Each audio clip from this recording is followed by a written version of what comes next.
There is a photograph that sat for years inside a Syrian intelligence file. In it, a well-dressed man in his late 30s stands on a hill in the Golan Heights. Around him are senior officers of the Syrian army. They are showing him their fortifications, the bunkers, the gun positions, the trenches cut into the rock. The man is smiling.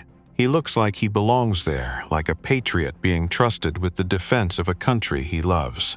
Almost everything that impression conveys is false. The name those officers use for him is not his real name.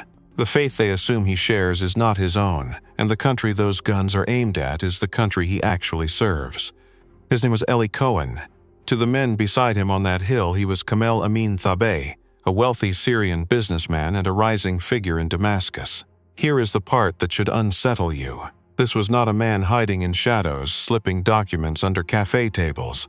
This was a man invited into the highest rooms in Syria, whose company was wanted by ministers, whose parties drew officers and politicians alike. He had not deceived one handler, one rival, one checkpoint guard. He had deceived an entire government from the inside. Government in question never knew, for years, that the friend they had welcomed into the heart of the state was running an operation against them the whole time.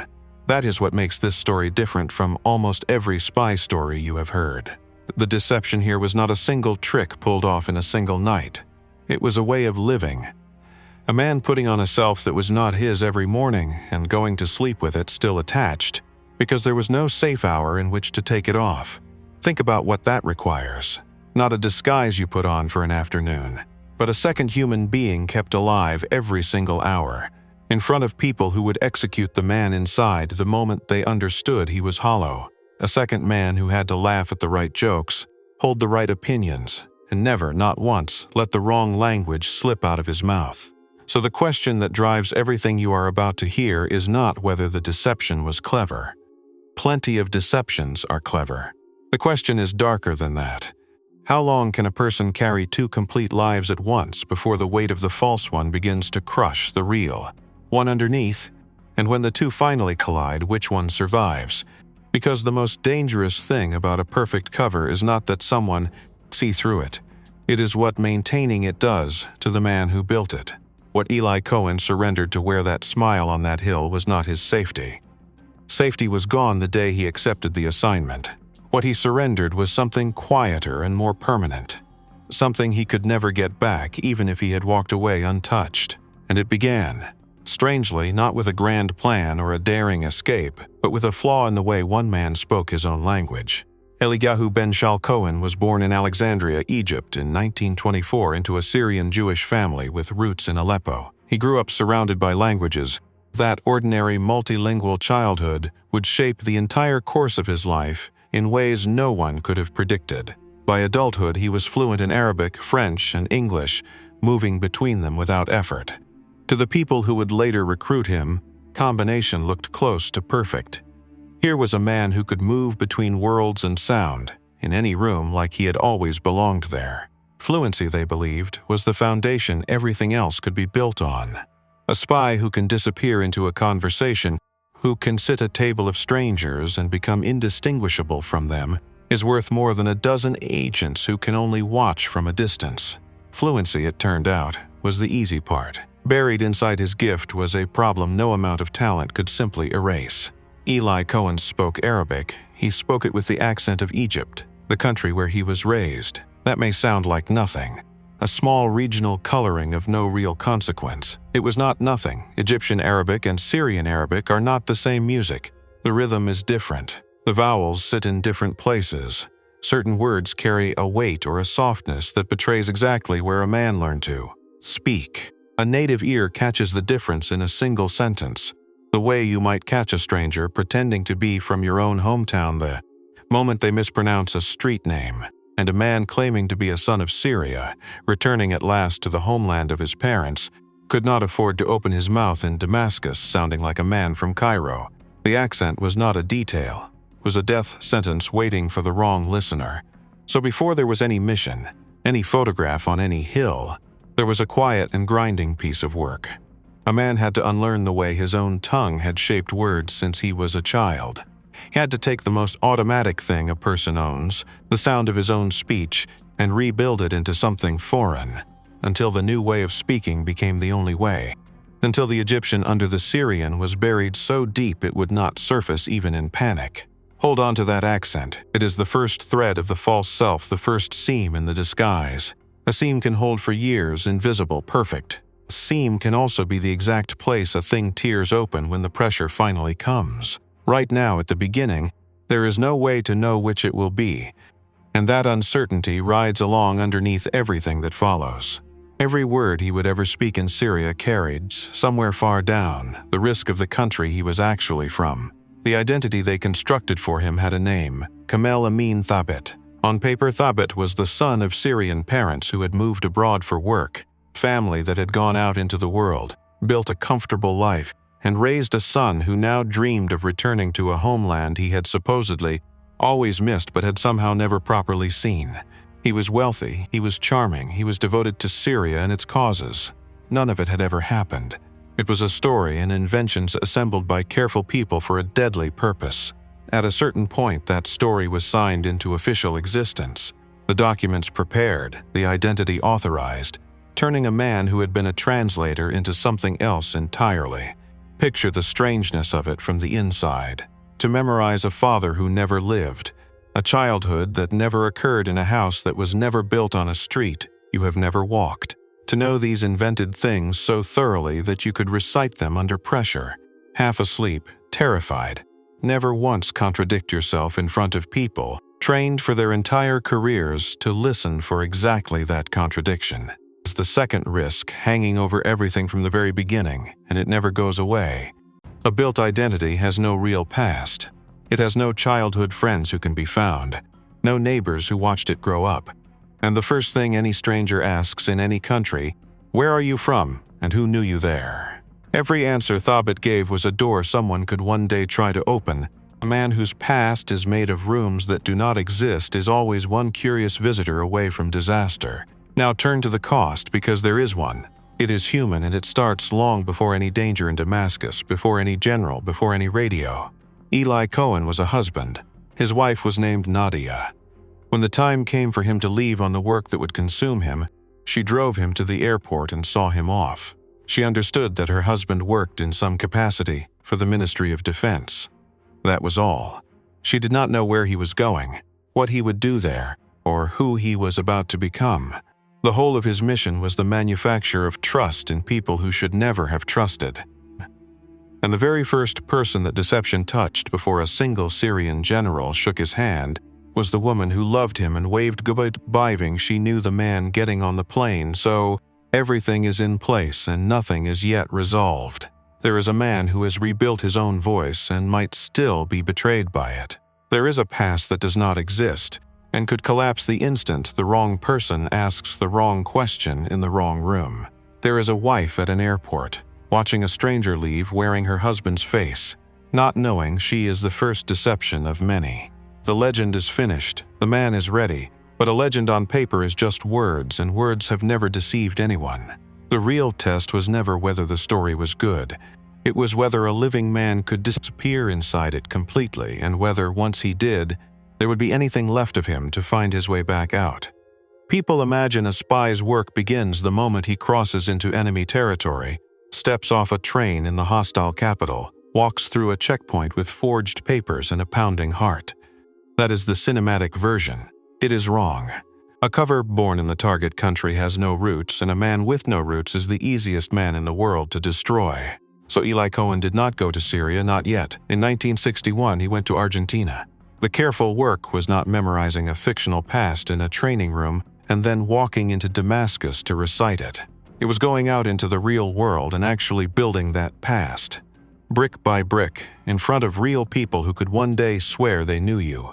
Buenos Aires, Cohen did not pretend to be a wealthy Syrian expatriate. He became one. He moved into the city's Syrian emigre community. He spent money the way a successful man spends it, freely, in the places where the right people would notice. Sat in the cafes where Syrians far from home gathered to argue politics and dream of return, learned their grievances and adopted them, made his support for the rising Ba'ath movement a visible part of his public character. He was not gathering intelligence in Argentina. He was manufacturing a past that other people would vouch for. The most important thing Cohen built there was not information, it was witnesses. Real men with real memories who would one day say of their own free will without being asked, "Yes, I knew Kamel in Buenos Aires, a good man, devoted to Syria, one of us, and in that community he met a man, a Syrian military attaché posted abroad, soldier serving out a quiet assignment, far from the center of power, the kind of posting a career officer is given when he is being kept at a... His name was Amin al-Hafez. Cohen befriended him, and as far as al-Hafez could tell, the friendship was completely genuine. Two men far from home in a foreign city, one a charming and prosperous businessman, one a career soldier waiting for his moment to come, they talked, shared the long evenings that expatriate life is made of. Neither of them could have known what that ordinary friendship would one day become, how much history would turn on it. Here the first hidden cost begins to surface. It is not the kind you can see in any photograph or read in any file. Every friendship Cohen built in Buenos Aires was a real relationship to the other person and a calculated transaction to him. He was spending genuine human warmth as currency. He was sitting across from men who opened their hearts to him, and he was, underneath the warm and attentive face, simply working. He was learning with terrible skill how to make people love a man who did not exist. Person cannot do that for long without something inside him beginning to bend. To be charming on command, to turn affection on and off like a tap, to remember a friend's children's names not out of care but out of tradecraft. There is a price for that. It does not arrive as a single dramatic crisis. It arrives slowly, as a quiet erosion of the line between the man performing the warmth and the who once felt it for real. After enough years, can he still tell the difference? Cohen was extraordinarily good at it. That was the problem. The better he became at being Kamel Amin Thabeh, the more time the real Eli Cohen spent buried and silent, waiting in the dark for the rare moments when it was safe to exist. A cover identity is not a coat you put on in the morning and hang up at night. It is something closer to a parasite that lives on its host, and the longer it lives, the more of the host it quietly consumes. The danger was never only that the cover would be discovered.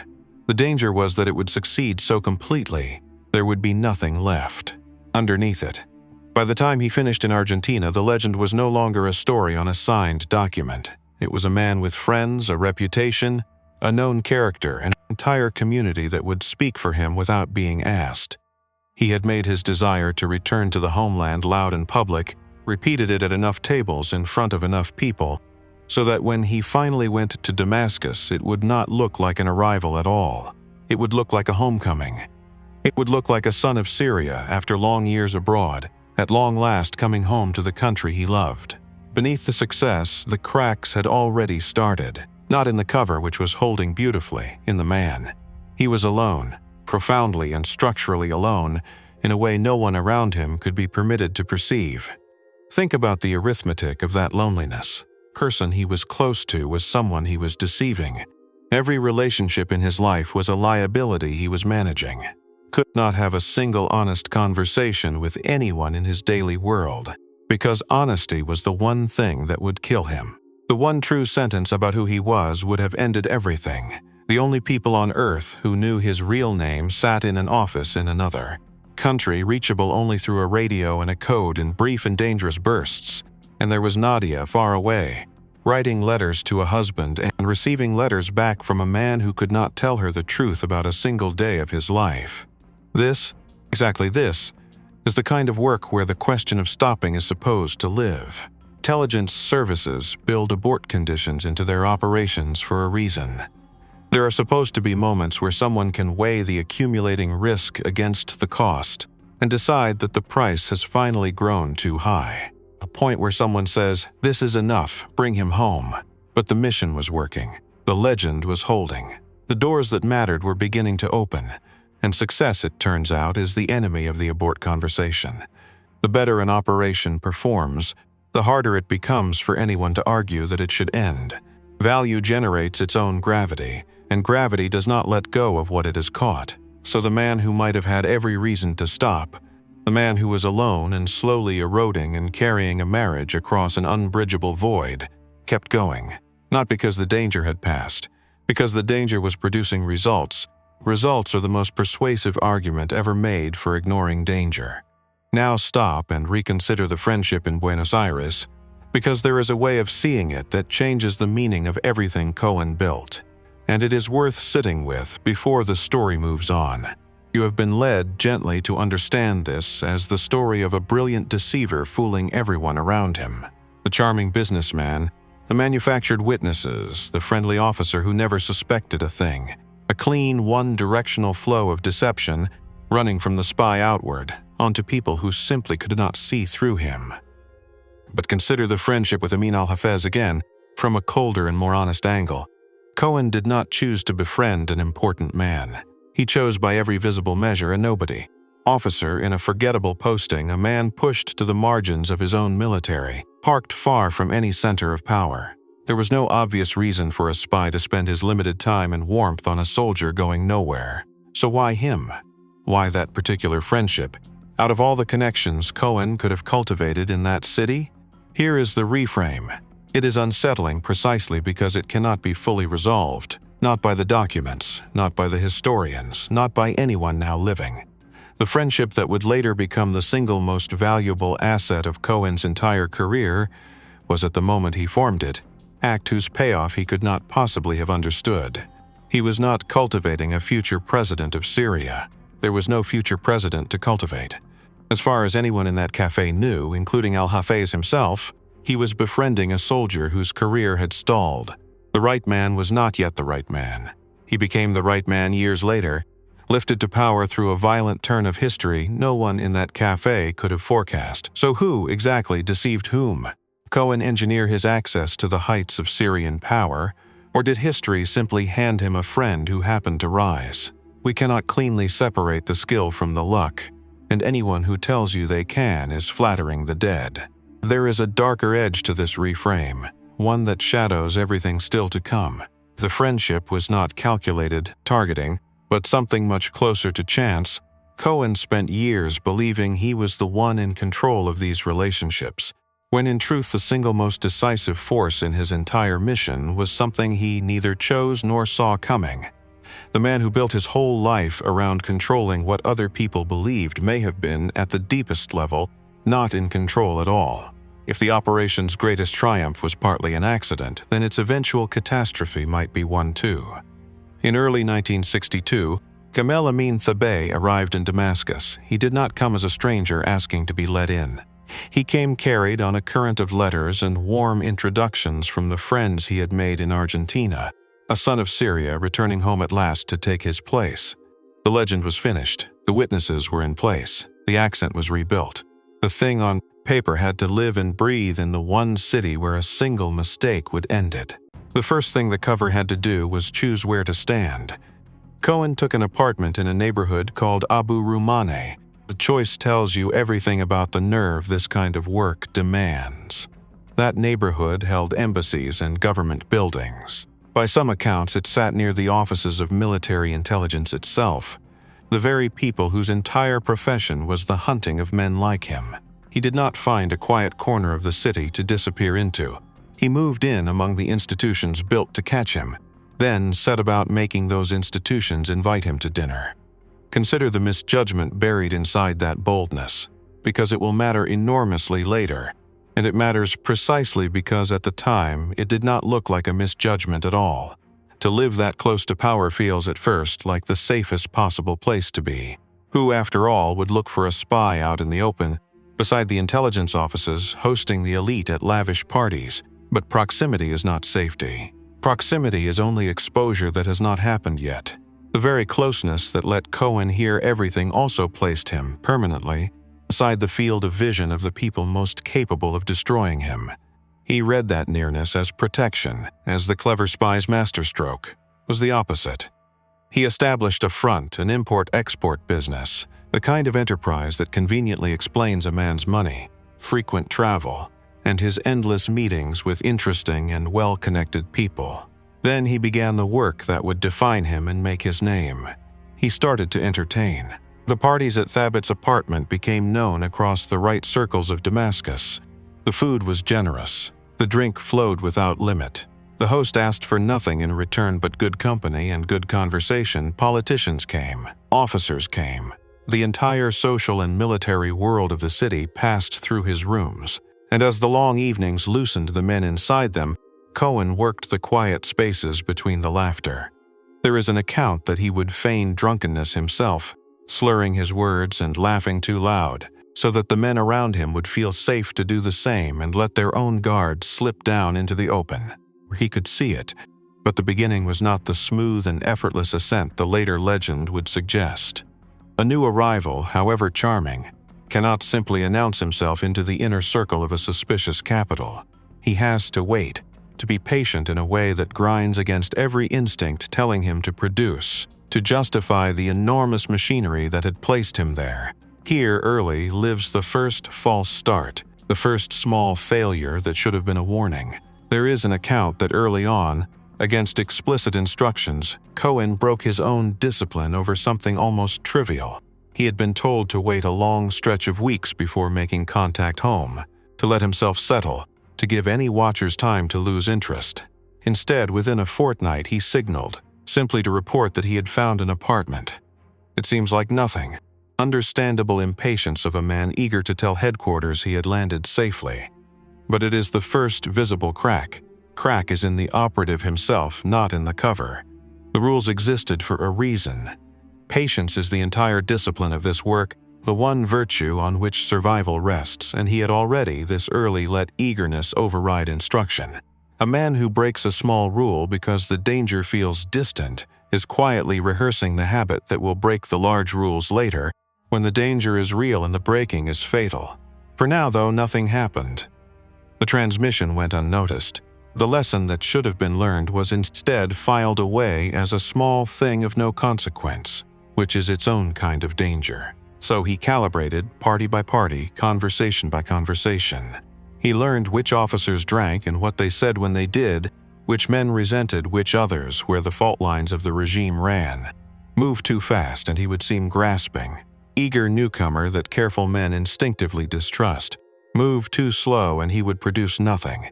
The silence from his rooms would start to feel, to the people who had spent so much to place him there, like failure. Every single evening carried the same buried risk that one wrong word, one careless reference, one slip of the painstakingly rebuilt accent would end everything in an instant. Then comes the near abort, the moment the whole thing might have stopped, and should perhaps have stopped. Anyone had been willing to read the warning correctly.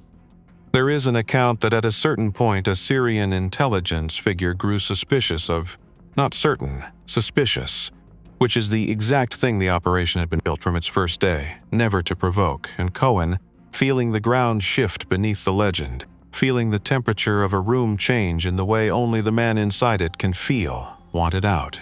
He signaled that he wished to end the assignment and come home.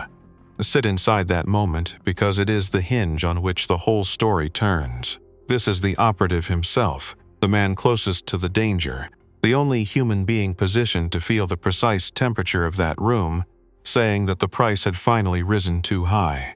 By every principle of the work, that instinct should carry enormous weight. Handlers in a distant office cannot feel a room. The man on the ground had sensed the trap beginning to form, and he had asked plainly to leave before it closed, and he was not released. The pressure came back the other way, harder. The mission was producing intelligence of extraordinary value, the kind of access that comes once in a generation. The response was not to bring him home, but to push him to do more. Stay, go deeper. The doors are still opening. This is the incorrect assumption playing out in real time, and it belonged to everyone involved, not to Cohen alone. The assumption was that suspicion survived is suspicion defeated, that because the cover had not yet collapsed, it was therefore secure. But suspicion does not evaporate. It is not a storm that passes. Once a man whose entire profession is counterintelligence has looked twice at you, wondered you have entered a file, even if no one acts on that file for a year or 2 years or 3. The operation read the absence of immediate disaster as proof that the danger had passed.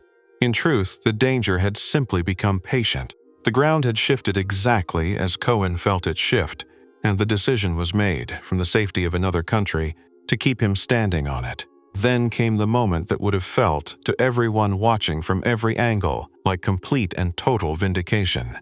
The false release. Because the friend from Buenos Aires, the forgettable officer in the quiet installed posting, came home to Syria on a sudden wave of upheaval, the entire world Cohen had bet on rearranged itself spectacularly in his favor.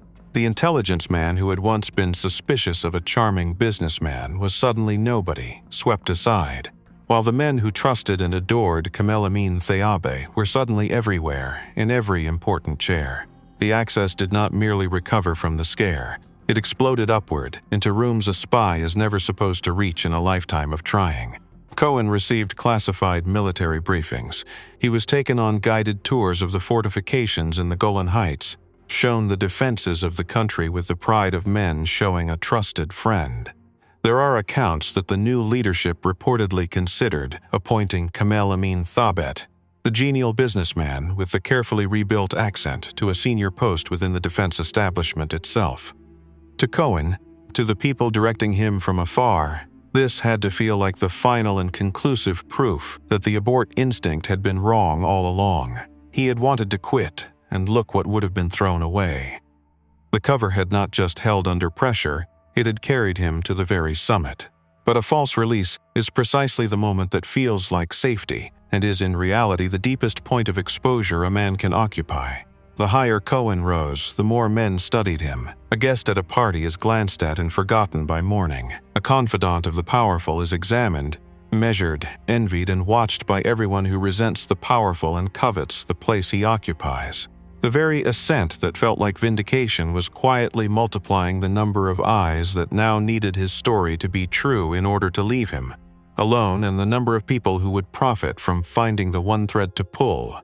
The unraveling, when it finally came, did not begin with a single dramatic mistake at the end. It began, as these things almost always do, the slow accumulation of everything that had come before. The eagerness in Argentina that broke radio silence too early. The apartment chosen for boldness rather than safety. The near abort overruled in the name of value. The climb toward power that was sold to everyone, including himself, as a kind of security.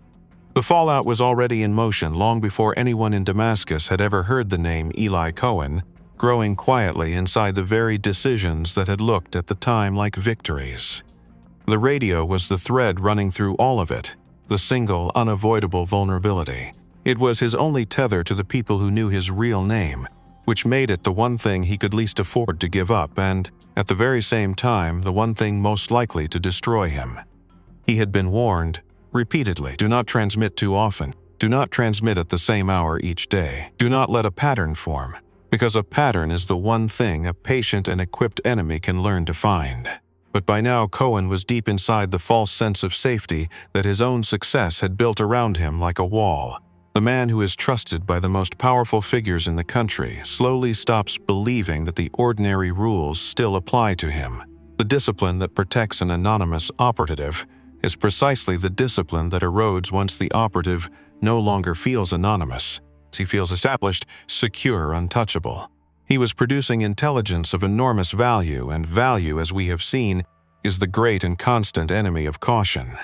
Meanwhile, the world around him was shifting in ways he could no longer see, the exact failure his entire career had been built to exploit in other men. Syria was acquiring better counterintelligence capability, reportedly with outside help, and the hunt for hidden transmitters was becoming less a matter of luck and more a matter of method. There are accounts that Syria had grown aware, through other captures unrelated to him, foreign nations were running espionage inside its borders.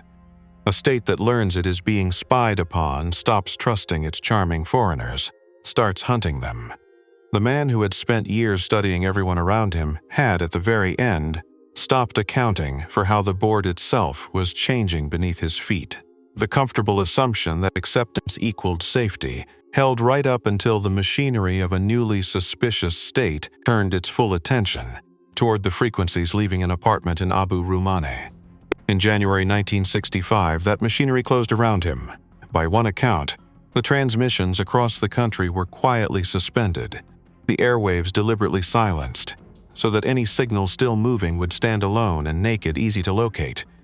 When the transmitter in Abu Ramane sent its message into that silence, there was nothing left to hide behind, no background noise to vanish into. Security services moved on the apartment and took him in the very act.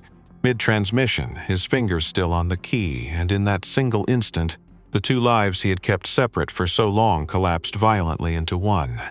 There was no more Kamel Amin Tabit, trusted friend of the powerful, generous host, candidate for high office. There was only the man caught at the radio. That man had a different name and served a different country and a different cause. The people who had loved the cover so completely would now make absolutely certain to see the truth that war it destroyed. He was interrogated. He was tried, and in May 1965 he was publicly executed in Damascus, in front of the city that had once welcomed him as its own. Tempting to reach, here at the end, for the clean conclusion, the one where the spy's terrible sacrifice is redeemed by the value of what he used to send home. That version exists, and it is widely repeated.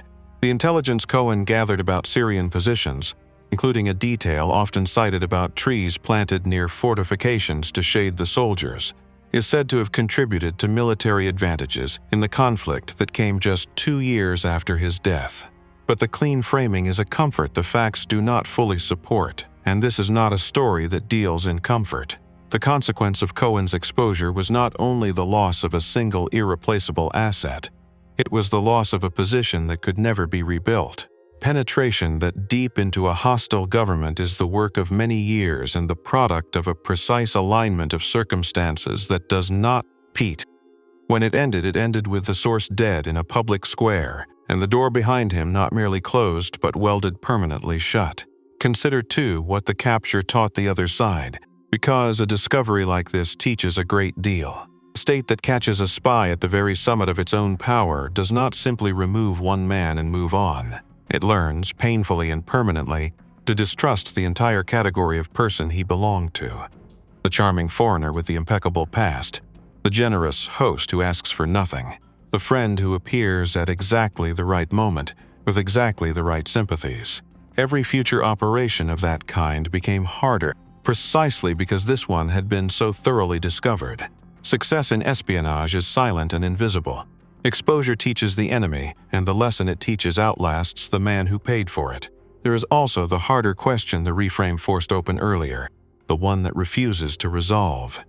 If the operation's greatest triumph, the friendship that ripened into access to a head of state, was partly the gift of historical accident rather than pure design, then the lesson institutions might have drawn from it, that such a thing can be deliberately engineered and repeated on command, was itself a kind of trap. You cannot build a doctrine on a single stroke of luck and expect it to hold the next time. The deepest cost was never strategic. It was never about positions or doctrines or the balance of power. Was the cost seated at the very beginning, at an airport, with a wife who did not know where her husband was going?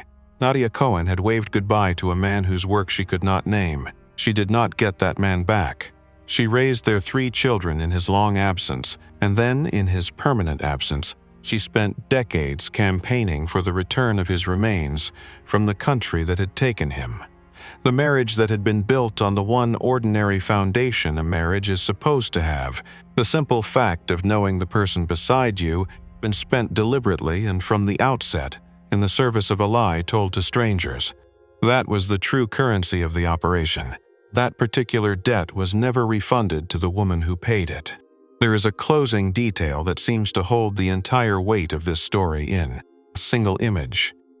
Many years after the execution, items connected to Cohen's work were said to have been recovered from foreign archives and brought home at last. Forged passports, letters written in his own hand, and among them the keys to the Damascus apartment in Abu Ramane, the very apartment he had chosen for its boldness, beside the offices of the men whose job it was to hunt spies exactly like him. The keys came home. They were presented to his widow, placed into the hands of the woman who had waited a lifetime. The man who had carried them never did, never would. And there is something almost unbearable in that final image, the keys to a door that no longer mattered, to an apartment in a city he could never return to, returned at last to a woman who had only ever wanted the person who used them, never the cold objects he left behind in the wreckage of the lie. That is the true ending of a perfect cover, not the discovery, not the trial in the closed courtroom, not even the execution in the public square. It is the slow, total, quiet cost of building a second self so convincing that the first self could never afterward find its way back out. Eli Cohen could not return to a normal life, not even in the imagined version where he survived, because the operation had been designed from its very first day to make any return impossible. The accent retrained until the original was buried. The past invented until it crowded out the real one. The trust manufactured in strangers until it consumed the trust owed to the people who loved him. All of it engineered so completely that when the lie finally broke, there was no quiet, ordinary man left underneath it to walk away and go home. We tend to remember the operations, the access, the daring, the secrets carried across a hostile border, the sheer audacity of a man fooling an entire government to its face for years. We are far quicker and far more comfortable to forget what those operations cost the people who carried them out, and the people who stayed behind and waited. The smile on the hill is easy to admire. The price of that smile is harder to look at. Sit with that price for a moment before you move on to the next story. That, in the end, is all this one asks of you.